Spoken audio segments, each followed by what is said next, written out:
Başka program bitirerek çıkalım.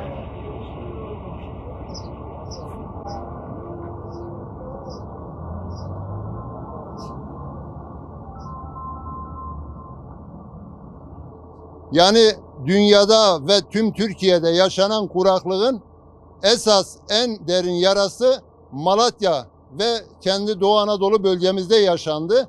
Şimdi zannediliyor ki kuraklık sadece arpa ve buğdayda zarar verdi.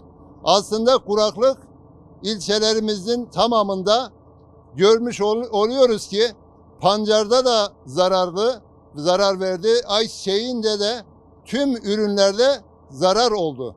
Pancar ekimi yapan çiftçilerimiz bu yıl 3 kez pancar ekimi yaptılar.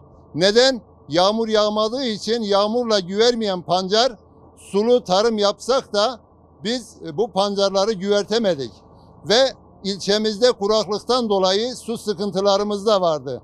Eğer bu yıl sulama birlikleri kart sistemini oluşturmasalardı, Yazıhan ilçemizde geçen yıl Recaiputan Boztepe Barajı'nda Mart ayında dolu savaktan taşan suyumuz ovamızın sulamasına yetmezken bu yıl %40 su barajımızda vardı. Bu %40'la bu seneyi inşallah geçireceğiz.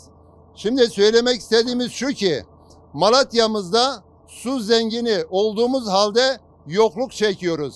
Sebebi kapalı sistemin olmayışı. Mesela Türkiye'de 6 barajda pilot bölge olarak tespit edilen barajlardan biri de ilçemizde bulunan Boztepe Recaiputan Barajı'dır. Yani buradaki yapılan uygulama eğer tüm barajlarda yapılmış olsa biz yılda %60 suda tasarruf yapmış oluyoruz. Yani %100 dolu olan barajımızın suyu bize yetmezken bu yıl %40 doluluk oranıyla kart sistemine geçildiğinden dolayı yılı atlatacağız. İşte biz sularımızın değerini bilmek zorundayız. Dünyada yaşanan kuraklık tüm ülkemizde de bu yıl üreticimizi mağdur etmiştir. Malatya'mızda 1.100.000 dekar alanda kayısı üretimi yapıyoruz. Üreticimizin kayısılarının büyük bölümünü bu sene don vurdu. Burada don vururken sadece kuraklıkta hükümetimiz dekar başına 100 TL ve borçların da erteleneceğini söylemişlerdi. Biz bu Malatya üreticisi olarak kayısı üretimi yapan 1.100.000 dekarda kayısı üreten çiftçimizin de desteklenmesini, alan bazlı destek verilmesini ve borçlarının bir yıl faizsiz ertelenmesini talep ediyoruz. Sayın Cumhurbaşkanımız açıklama yaptı. Dediler ki borçlar ertelendi. Bu açıklamadan bu yana Ziraat Bankası ve Tarım Kredi Kooperatifleri çiftçinin yakasına yapışmış. %24 faizle yapılandırma yapmak üzere çiftçiyi sıkıştırıyor. Biz hükümetimizden, bakanlığımızdan şunu istiyoruz.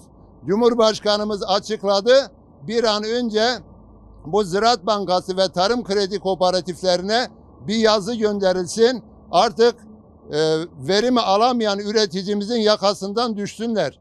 Üreticimiz ürün alamadı, borçlarını ödeyemiyor. %24 faizle yapılandırma yapılırsa üreticimiz üretimden düşer.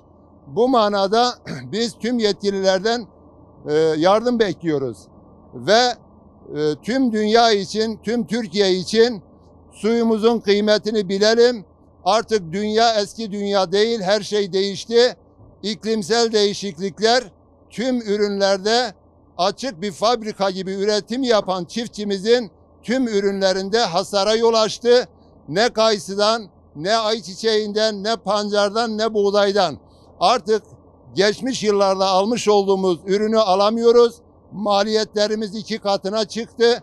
Üreticimiz mağdur ve çoğu da icralık durumda. Bu konuda üretim devamı için acilen Tarım Bakanlığı'nın bir eylem planı hazırlamasını talep ediyoruz.